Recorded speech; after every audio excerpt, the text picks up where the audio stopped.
Hi, this is Chris, and welcome back to a brand new trailer reaction video. This is another live trailer reaction. This is the second live reaction I've done following the Joker trailer that came out a few weeks ago now, I believe it was, probably even a couple of months ago now at this point. And today I wanted to talk about the new Frozen 2 trailer. This trailer came out about 5 days ago now. It's already got well over 13 million views on YouTube. And it's Disney related, and I wanted to talk about it. I haven't talked about something Disney for quite a long time, despite the fact that Disney seems to be slowly taking over the world one studio at a time. But this is different. This is the animated classics. This isn't your live action adaptations. This isn't your Marvel films or your Star Wars films or anything like that. This is the animated classics, and this is where my heart truly lies. I'm incredibly passionate about Disney's legacy and career of animated films, all the numbered ones. And Frozen 2 is going to be their 57th animated classic, 58 if you're in the US. I know that the UK and US lists differ greatly. I know there's different films and a different order of films there.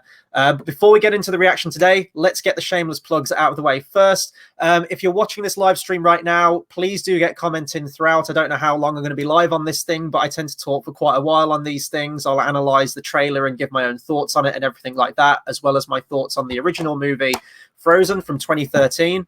If you don't want to leave a comment on here, be sure to check out our Facebook page and or our social media links. Facebook is Cinema Savvy. Facebook.com/Cinema Savvy. Twitter is Cinema_Savvy, and Instagram is also Cinema_Savvy as well. They're the shameless plugs. Let's talk about Frozen.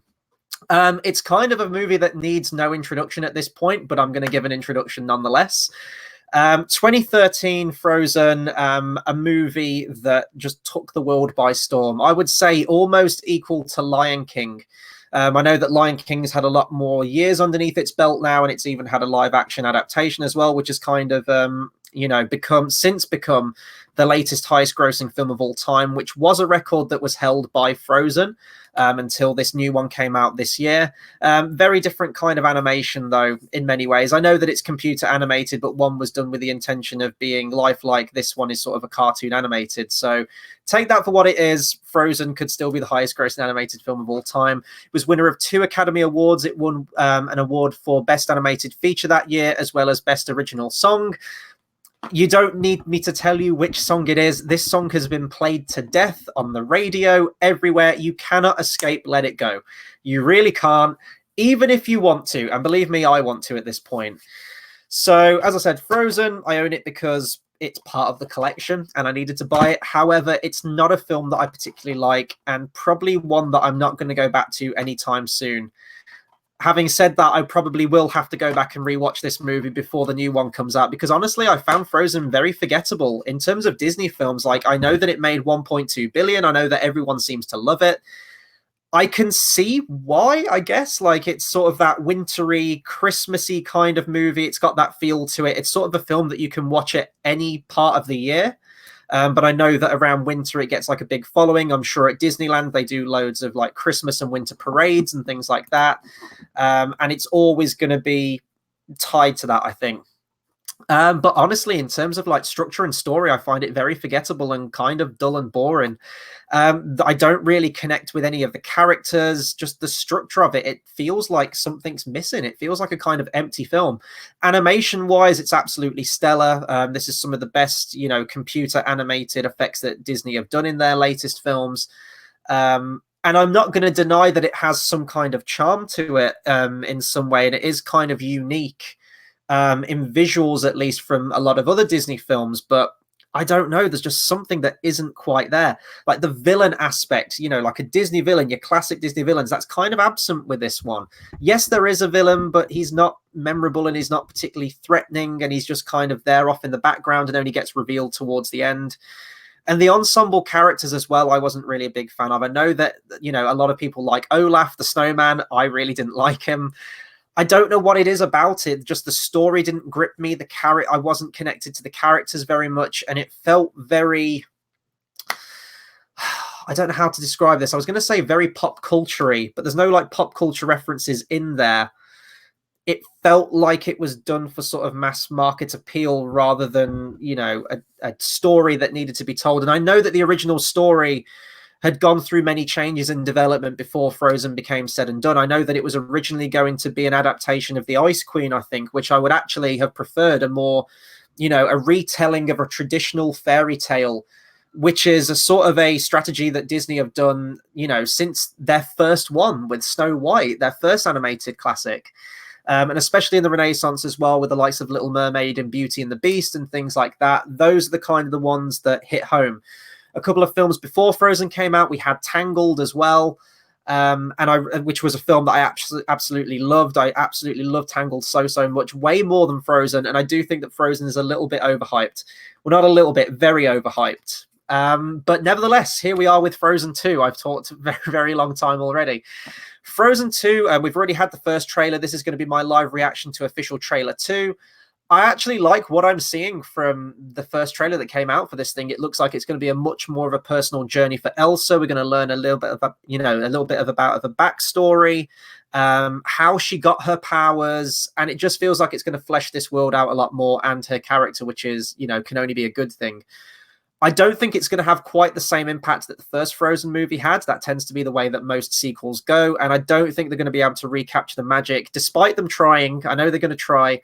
They're going to try and recapture that magic of Let It Go and get a new hit single on their hands, but I don't think it's going to have the same level as the first one did. I could be wrong, but in terms of the plot and the visuals and everything like that and where the story looks like it's moving from this one, based on the first trailer, I'm actually kind of looking forward to this. It looks a lot more fantasy-based. They're doing some cooler stuff with the visuals.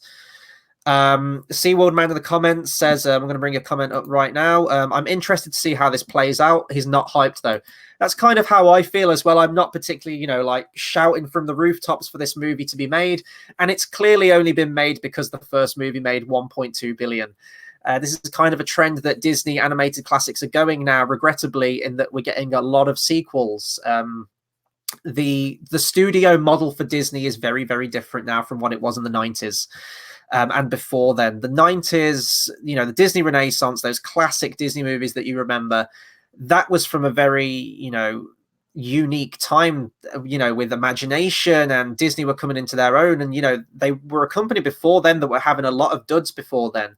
They were losing a lot of money and they were in quite a bad way. And then Little Mermaid came out and Beauty and the Beast and Lion King and Pocahontas, all these movies came out and it was just hit after hit after hit. And really put Disney back on the map. And it just isn't that model anymore, that, inspired storytelling. Some movies that come out are from Disney. For example, I loved Moana. I thought that was fantastic. I really enjoyed Zootopia. But we are getting into that kind of Pixar model now as well, with a lot of sequels coming out. And, we had, not Big Hero 6, we had Wreck-It Ralph 2 Breaks the Internet. And now we've got Frozen 2. And I'm sure before too long, we'll get probably another Big Hero 6 movie and another Tangled movie. And it's those original ones that I like.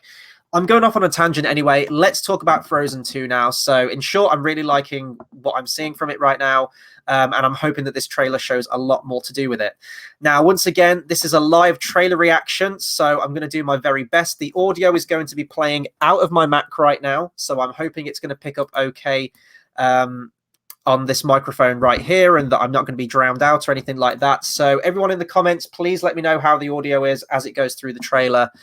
And yeah, we'll see what this trailer's like. So bear with me a second. There we go. So this is how it's going to look. I'm going to full screen it on mine so you guys can get a better look at it. And I'm going to click play now. Far away, as north as we can go, once stood an enchanted forest. You see an enchanted forest? Yes, it was a magical place, but something went wrong. Since then, no one can get in or out. Papa, that was epic. What would I do without you? You'll always have me. I wonder if this music that's playing now is going to be in the final film. There's voice. Voice? What does that mean? Oh, that could be the voice, yeah. Head for the cliffs! I'm gonna blow! I got you!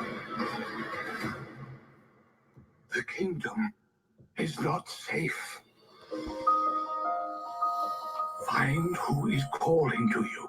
They may have answers. See, this just feels like it's a I'm going much with you. more Anna? No. Excuse me, personal I climbed story, the you know? mountain, survived a frozen heart and saved you from my ex-boyfriend, so, you know, I'm coming. I think it's the dialogue that I don't like about the first Frozen movie. It feels too modern. Where are we? How did you get in the forest? The mist parted for us. Impossible. Where did you learn magic? That sequence right there is the one that I'm most looking forward to seeing. Elsa, get out! You can't just follow me into fire. Then don't run into fire. Ah, let go of the past. I see what you did there. Magic is very alluring. Without you, she may lose herself to it. Well, it definitely looks a lot more epic. We've got stone giants now. More than anyone or anything.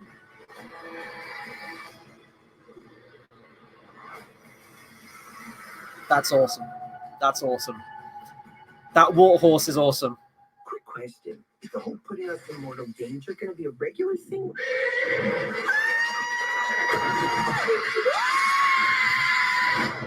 I still hate Olaf. I hate him even more from that end scene there. Right, okay. I have no idea how that audio went over there, folks. So hopefully you guys heard that okay. Right, let's talk Frozen 2 then. So very similar. We get more of a sense of the story in this one. The other one was kind of a lot of, you know, very beautiful landscape shots, and we're seeing these characters going on this journey. We didn't really know inherently what the story was about. We kind of get a clearer insight into it now. I've also read some of the plot synopsis on this as well, in that it's set 3 years after the first Frozen movie. And, you know, it's Elsa going on this personal quest to understand the origin of her magic, who she is, why she has magical powers. And apparently that's going to be tied in with this looming threat that's encroaching Arendelle and that she needs to stop. Just from the trailer alone, it looks a lot more epic in scope, which is what a sequel kind of needs to be. That tends to be the model that most sequels go. And I don't know, it's almost like this Luke Skywalker quest that she's going on, which I like. I like that we're seeing more of this world as well. The first one, to my recollection, you kind of had the Kingdom of Arendelle, and then you had like the snowy mountains, and then I really can't remember anywhere else in that movie. Yes, they run into characters along their journey, but it was kind of a very more compact world. This looks like it's opening up. We're getting all these, you know, beautiful landscape shots of these mountain ranges and forests, and we're getting that awesome shot of the purple magic. And I'm going to try and share my screen right now with some of the pictures. I mean, look at this. Look at the colors and the animation in this, folks. I mean, that's beautiful, right? Hang on. Which way am I pointing? I am pointing. That, you know, forget it. Forget it. That way? It's that way. Okay. The animation in that is beautiful. And it's, you know, we're getting a sense of that. The first movie was Elsa trying to wrestle with her powers and try to understand them. And it seems like she's still trying to understand them more than this, but maybe she has a slightly better handle over them in this one. But just some of the shots in this trailer are amazing. Like, this is what I want my Disney animation to be. There's another shot here. All of the stuff with the horse. Right there. I don't know if you guys can see that very well. I'm going to see if I can zoom in a little here on this picture. It was a small one that I saved. That whole sequence there, and from what I get from the trailer, it almost looks like, I don't know if it's 2D hand-drawn animation, but it almost looks like that they're kind of going with that kind of hand-drawn look to it, coupled with the 3D animation of Elsa. It looks like, I think that will probably be the new Let It Go sequence. I can only imagine, because, you know, we're seeing her do all these powers, and in the other trailers, I don't know if it's tied in with this sequence with the horse, but we're seeing all of these things, you know, these mists and everything wisp around her. And it almost looks like it's done hand-drawn. Whether it is or not, I don't know, but I bet that sequence alone is going to be the most memorable one for the movie. But I like how they're keeping the villain a threat in this one as well. We know that it's this force, this looming threat that is going to attack the kingdom, but whether there's going to be a guy or a woman, whether there's going to be a villain sort of masterminding all this, which I expect there will be, I guess that's going to be the case. But I hope that is the case, because I do think that the Frozen films are missing a very strong villain. Whether this villain's going to be one of those switcheroos that Disney seems to like doing at the moment, where, you have a very innocent, unassuming character for the majority of the film, and it's only revealed in like the very, very final like 10-15 minutes that they're actually a villain.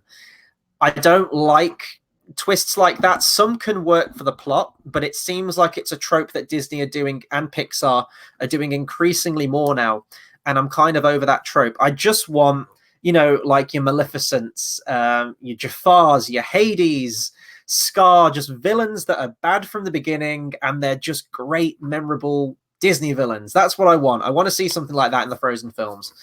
Kind of echoing SeaWorld Man's thoughts here. I'm not hyped for this movie, but it definitely looks like it's got my attention more than the first one. I think it's just the dialogue, and we do kind of get that very modern, almost out of place dialogue in this trailer as well. I get that they're trying to appeal to a modern crowd, but it feels kind of out of place, and sometimes I just want them to rein that back in a little bit.